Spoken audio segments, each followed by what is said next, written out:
ॐ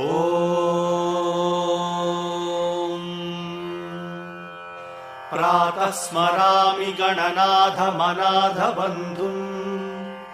सिन्धूरपूरपरिशोभितगण्डयुग्मम्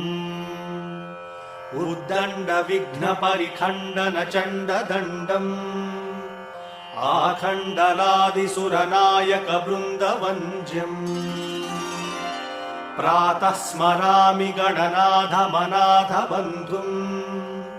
सिन्धूरपूरपरिशोभितगण्डयुग्मम्